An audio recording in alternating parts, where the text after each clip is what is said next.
ஏசாயா 45வது அதிகாரம் 1வது வசனம். கர்த்தராகிய நான் அபிஷேகம் பண்ணின கோராசுக்கும் முன்பாக சாதிகளை கீழ்ப்படுத்தி ராஜாக்களின் இடைக்கட்டுகளை அவிழ்க்கும்படிக்கும் அவனுக்கு முன்பாக வாசல்களை பூட்டப்படாதிருக்க கதவுகளை திறந்து வைக்கும்படிக்கும் அவனை பார்த்து அவன் வலதுகையை பிடித்து கொண்டு அவனுக்கு சொல்லுகிறதாவது.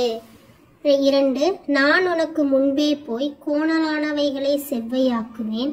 உன்னை பேர் சொல்லி அழைக்கிற இஸ்ரவேலின் தேவனாகிய கர்த்தர் நானே என்று நீ அறியும்படிக்கு வெண்கல கதவுகளை உடைத்து இரும்பு தாழ்பால்களை முறித்து அந்தகாரத்தில் இருக்கிற பொக்கிஷங்களையும் ஒளிப்பிடத்தில் இருக்கிற புதையல்களையும் உனக்கு கொடுப்பேன். நான் என் தாசனாகிய யாக்கோபின் நிமித்தம் நான் தெரிந்து கொண்ட இஸ்ரவேலின் நிமித்தமும் நான் உன்னை பெயர் சொல்லி அழைத்து நீ என்னை அறியாதிருந்தும் உனக்கு நாமம் தரித்தேன். நானே கர்த்தர், வேறொருவர் இல்லை.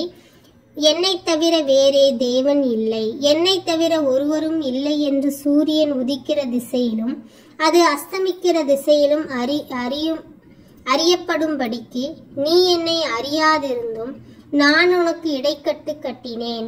நானே கர்த்தர், வேறொருவர் இல்லை. 7. ஒளியை படைத்து இருளையும் உண்டாக்கினேன், சமாதானத்தையும் படைத்து தீங்கையும் உண்டாக்குகிறவர் நானே. கர்த்தராகிய நானே இவைகளை எல்லாம் செய்கிறவர். வானங்களே உயர இருந்து சொரியுங்கள், ஆகாய மண்டலங்கள் நீதியை பொழிய கடவது. பூமி திறவுண்டு ரட்சிப்பின் கனியை தந்து நீதியும் கூட விளைவதாக. கர்த்தராகிய நான் இவைகளை உண்டாக்குகிறேன். 9. மண்ணோடு கழுக்கொத்த ஓடாதிருந்தும் தன்னை உருவாக்கினவரோடே வழக்காடுகிறவனுக்கு ஐயோ. களிமண் தன்னை உருவாக்கினவனை நோக்கி என்ன செய்கிறாய் என்று சொல்லத் தகுமோ? உன் கிரியையானது அவருக்கு கைகள் இல்லை என்று சொல்லலாமோ? தகப்பனை நோக்கி ஏன் ஜனிப்பித்தாய் என்றும் தாயை நோக்கி ஏன் பெற்றாய் என்றும் சொல்லுகிறவனுக்கு ஐயோ.